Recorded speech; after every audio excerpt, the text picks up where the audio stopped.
more times than I can count. It's straight and flat, bordered on both sides by cotton fields. Few roads intersect it. The night of the wreck was clear, the stars out in abundance. I remember, because I sat on the front porch with Aunt Lulaine for an hour or so after dinner, talking about my studies, waiting for my folks to come home and fill me in on their adventures. At 12 years old, I thought I should be allowed to stay home alone, but Mother insisted Aunt Lulaine come and keep me company.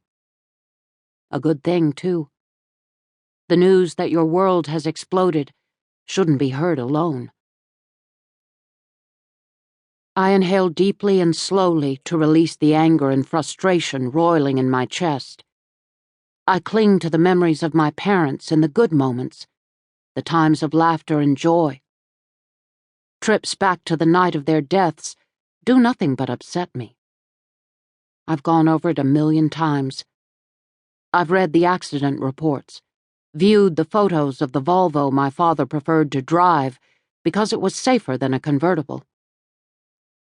22 years have passed, and the grief is as close as my own skin. Some wounds never heal, but as Aunt Lulaine would say, we learn to carry the pain and keep walking. I pick up the broom.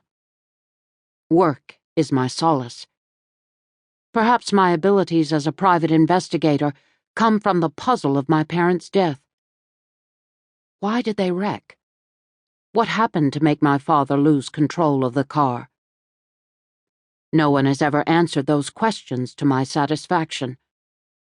For more than 2 decades, I've chewed on what I know to be the facts. Still, to misquote Mick Jagger, I can get no satisfaction. A noise on the side of the house makes me think Jitty is about to put in an appearance. She's a self-centered ghost, but she also has a keen ability to ferret out those times when the past looms larger than the present for me. The idea of a confrontation with my own personal Civil War-era ghost perks up my spirits. Jitty is feisty, opinionated, and the yin to my yang. I wouldn't go so far as to call her the voice of reason, but sometimes she makes a good point.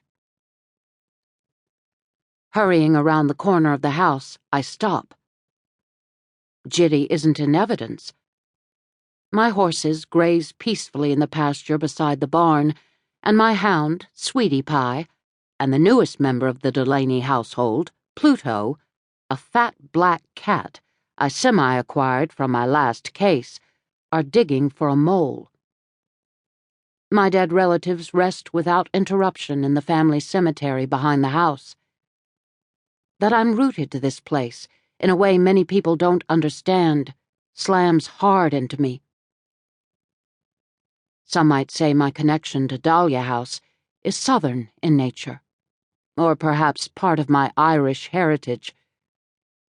I say that folks who don't cherish the place of their birth, the residence of their family, the home and land where memories are created and linger, and the final resting place of cherished family, have never known what it means to love. While I love my fiancé, the most talented Graf milieu, I need the expanse of land that spreads before me. Instead of calling Jitty, I return to the porch and my chore. It's nice to have the time to do a little something for the grand old lady, Dahlia House. I've contracted a painter to fix her up with a new coat of white as soon as the weather cools and the humidity drops. Other repairs will require carpentry skills and more money. Thank goodness our last Delaney Detective Agency client, despite a bit of confusion over who hired whom, paid us. My partner, Tinky Bellcase Richmond, doesn't need the cashola, but I sure do.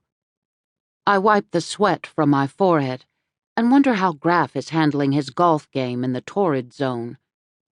He spent enough time in Mississippi to understand the danger of heat stroke, but for a lot of the summer